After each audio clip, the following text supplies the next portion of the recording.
Hello, and thanks for joining us for an episode of the Chamber Podcast. This is Sarah Solomon.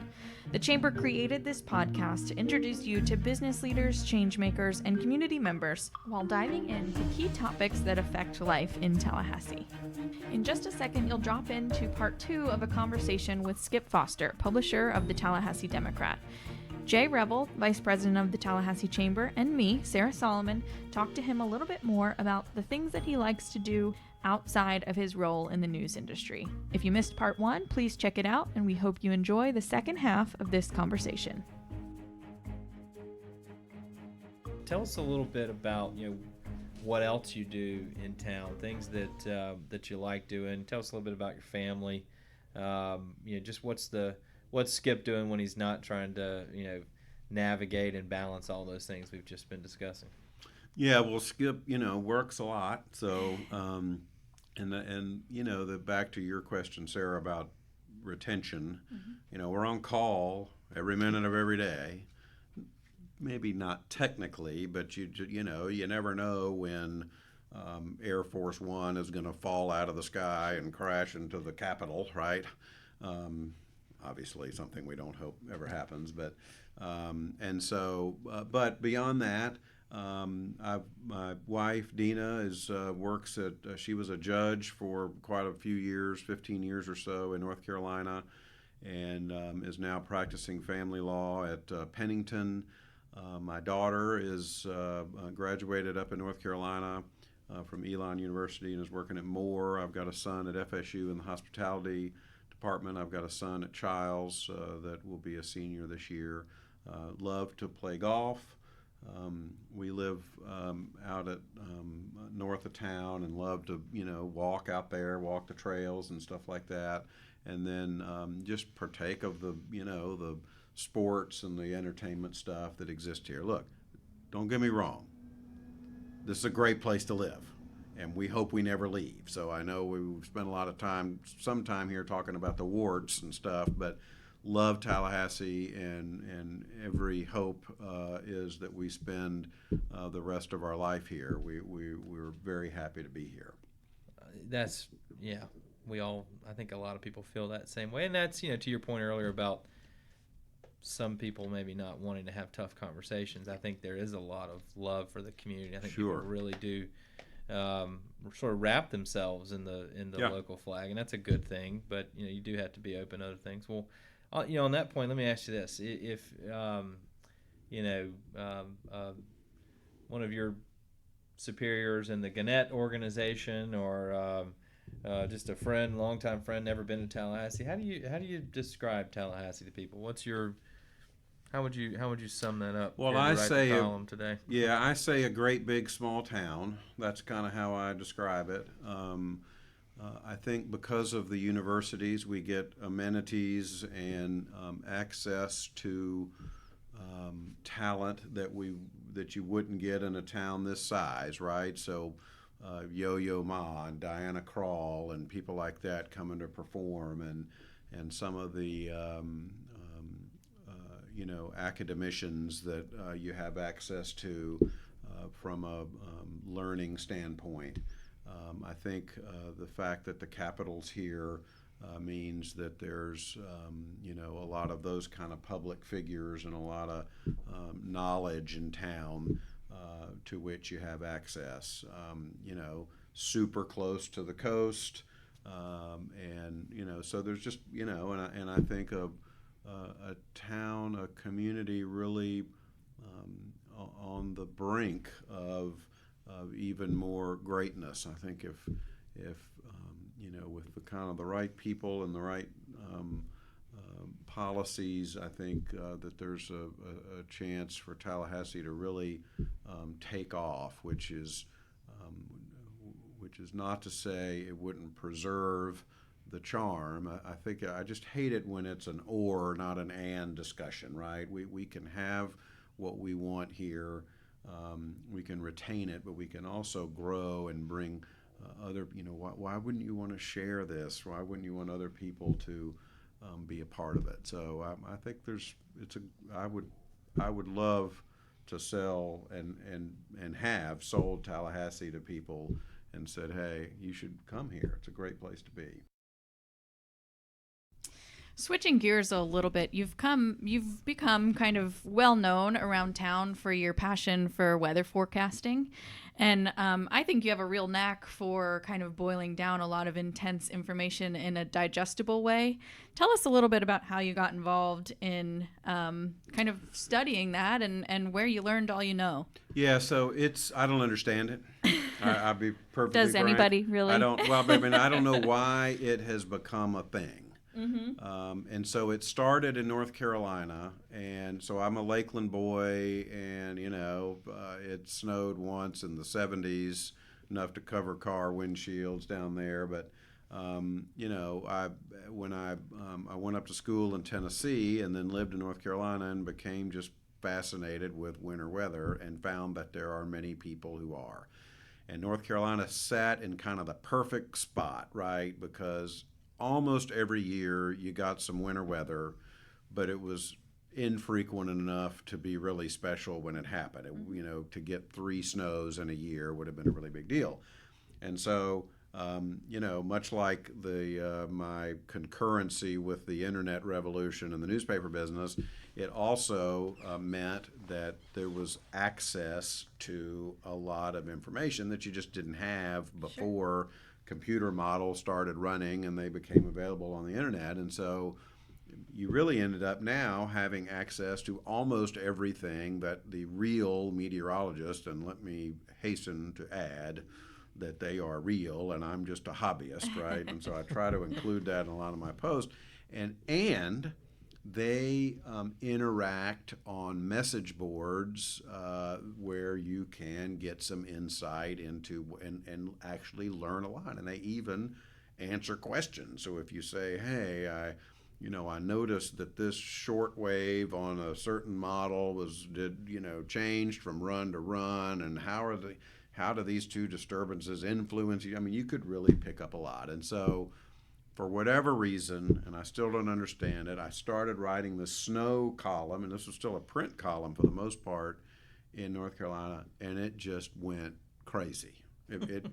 People just ate it up, and I was actually much more known there as the weather guy than my actual job, right? And so when I came down here, probably not a snow column, probably not going to be relevant in Tallahassee, although it turned out that it was, right? Yeah, it was. In fact, when I first went to Fort Walton Beach, there was a really significant ice storm there. I don't know what it did here, but this would have been about 5 or 6 years ago. And I start writing about this ice storm is coming, and I mean, people thought I had gone off the deep end. And I was the new guy, so I'd been there about 6 months, and I'm looking at these computer models. It's like a lock, right? I mean, it's and people really. And then when it happened, I could have started charging people for winning lottery numbers, and they would have bought them from me because they thought it was a real deal. So that's how it evolved. Obviously, it's a hurricane thing here, not a winter weather thing. But for the most part, the same thing applies. And what I'm really doing is aggregating, right? Mm-hmm. Here's kind of an aggregation. Here are all the possibilities.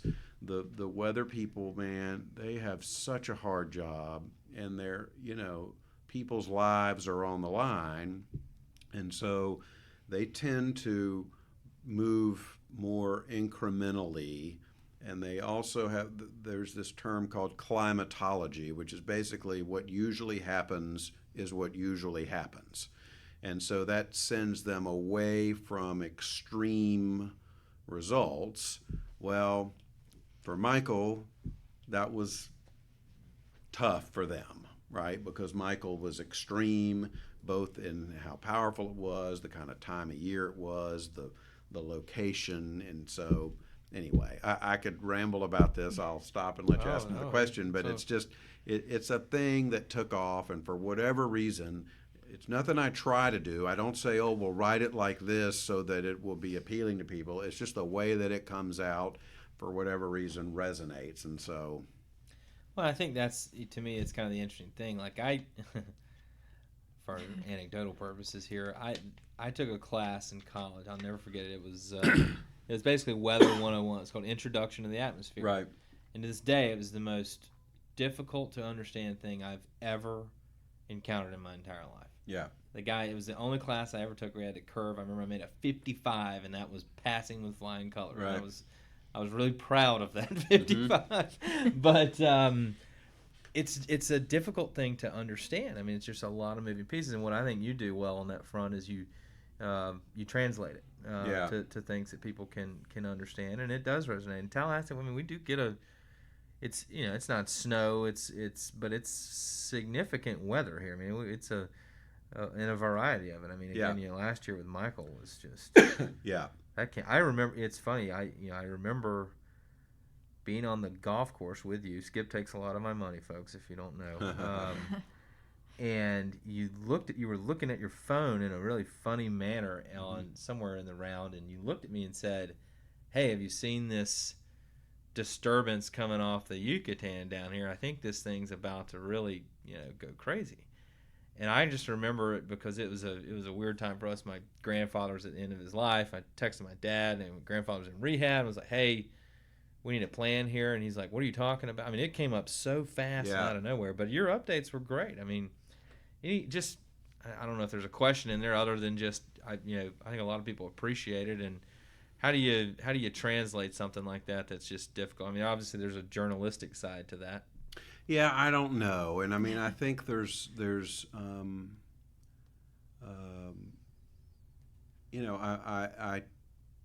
I try to be, in all of my life, I try to be very humble.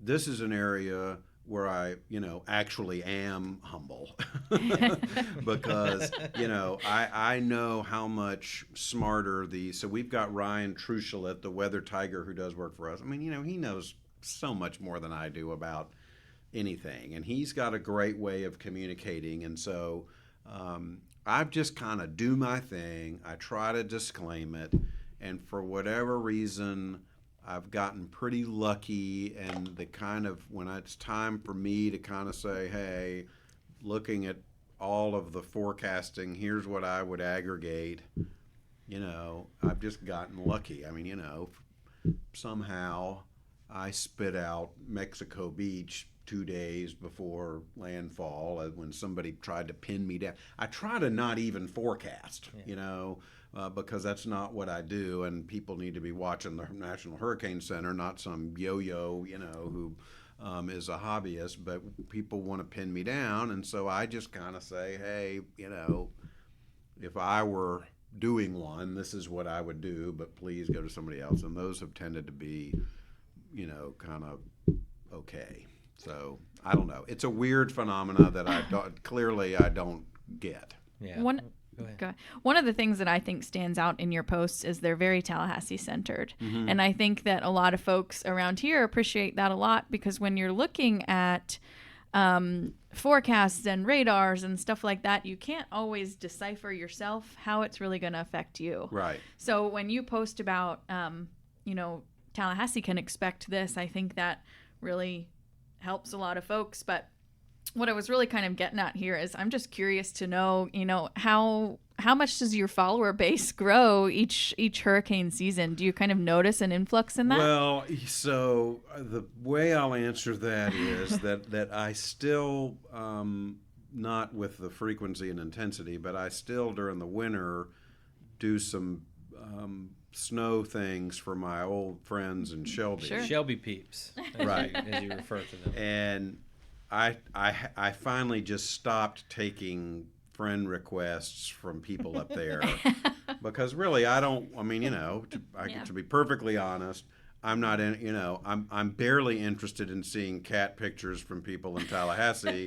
I'm definitely not interested in seeing cat pictures from people in Shelby, where I haven't lived for 6 years and will probably assume will never live again. And so my feed is open, so I to the public, so you can see anything that I post, anytime. And so I guess that's the best way to describe it, is that it definitely gets people's attention. Mm-hmm. And so it's a phenomena it's weird, and it's maybe it's just about the passion I have for it. I was the kid going outside when I was 6 years old, rooting for a tornado, right? And so, I'm fascinated by it. And we had ice storms in Shelby. If you've never been in a real bona fide ice storm, they're just like hurricanes. I mean, they bring, there was hours in Shelby, North Carolina, where all 32,000 residents, zero of them had power because so many trees were down. You can't drive, and nature's a pretty unbelievable thing. What happened with Michael is, it's just beyond belief. And when you can see that coming, man, it's pretty awe-inspiring. Yeah, it is. And like I said, weather keeps affecting us here. I mean, Michael, you had the Cairo tornadoes not all that long ago.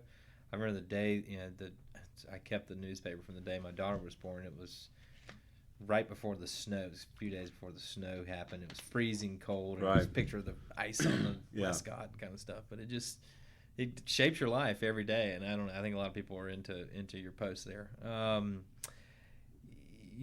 of on some other things that I think you do a good job of focusing on, and I enjoy your tweets on a lot of this, is FSU sports. I mean, you come from a sports writer background, kind of an interesting time there too. You've got David Coburn taking over at the athletics department. You've got President Thrasher, who's done such a great job in general, but is about to leave. A lot of influx. You got Mike Martin retiring this week. You have football team needs a jolt of life. Any thoughts on just sort of that transitional time at FSU right now? Well, yeah. So I'm a child of the Bowden era and was 10 years old when he first came, and so it's been interesting to see how the athletic program has evolved. And man, some amazing success in, I guess they call them the Olympic sports now. Yeah. But, softball and both the golf programs have done well. They've done well in swimming and in track, and of course the women's soccer program has been very effective, and has recently won a national title. I think the what makes Florida State unusual is that you've got really in all three of the major programs, football, baseball, and basketball, you've had legendary coaches that have been at the end of their career in the last decade. So the Bowden era ended. You've got the Martin era ending. Leonard Hamilton looks like he's 58 years old, but he's actually over 70. And so that era is going to be ending sometime in the next, 5 or 10 years, you would think. And so those transitions are the toughest, right? And a lot of universities never go through that transition of replacing a legend, right? So if you look at, Florida, Steve Spurrier was a great coach, but he wasn't there that long. That wasn't replacing a legend. Doug Dickey. I mean, they really never had that, challenge. And Florida State's had it in 3 different programs, all within a pretty tight span. And so we know from where those transitions have happened in the past that it can be a 2, 3, 4 coach deal before you find the right one. How many did Alabama go through after Bear? I could start trying to count them, Bill Curry, Gene Stahl, and not get to the end. And some programs never find that person. And so I think it's it's difficult and challenging, and I think with regards to the football program, obviously last year not very successful. And the question is that just follow the Taggart pattern everywhere else he's been of terrible first year, then you get above 500, and then you knock it out of the park in year 3, or not? And so clearly this year, is going to be hugely pivotal for him. Assuming Mike Martin Jr. Succeeds his dad, I think he'll be in a similar situation. Can he, how quickly can he succeed, and how much rope does he have, and then who knows what will happen with the basketball program. So, it's really a unique time in, I think, American college sports to have this type of succession happening in a relatively tight time frame, and to have legendary leaders in all three of the major programs. I'm sure we could probably dive into a variety of other subjects and go on for another hour or so, and I think this is going to be a unique opportunity. We might probably bust this podcast in two, folks, so if you've made it all the way to the end by this point, thanks for bearing with us, because I think there's a lot of interesting topics in discussion here. But the dozens of you that are still listening, we appreciate well, it's fun to take deep dives. I as my wife tells me when she refers to how long-winded I can be, sometimes I like to take too long of a walk around things, but it's fun, and I think people will enjoy hearing your thoughts on everything from the newspaper to weather to local sports and other issues that affect us each day here in Tallahassee. And we can't thank you enough for coming on the show and serving on our board of directors and just being a real force for moving our community forward. Well, I appreciate what the Chamber does. Great organization, headed the right direction, and doing a lot of good for this community. So appreciate y'all very much. You got it. We certainly try. Sarah, thanks as always for making sure we bring these things in for a landing in a safe and responsible way, right? But thanks again, everyone, for listening in. We always appreciate your support for the Chamber, your support for our community, and as always, you can tune into any of our variety of channels to hear this podcast and learn everything that's going on in Chamber World. Your home base for that's always going to be www.talchamber.com. And as always, go on, find us on social media, like us, favorite us, friend us, be a part of what we're doing. And if you enjoy this show, be sure to go on iTunes or your favorite listening device and leave us a nice review. And be sure to come back and join us real soon for our next exciting guest. Thanks, folks. Thanks for listening. Thanks again, Skip. Thanks, Sarah. We'll see you all real soon.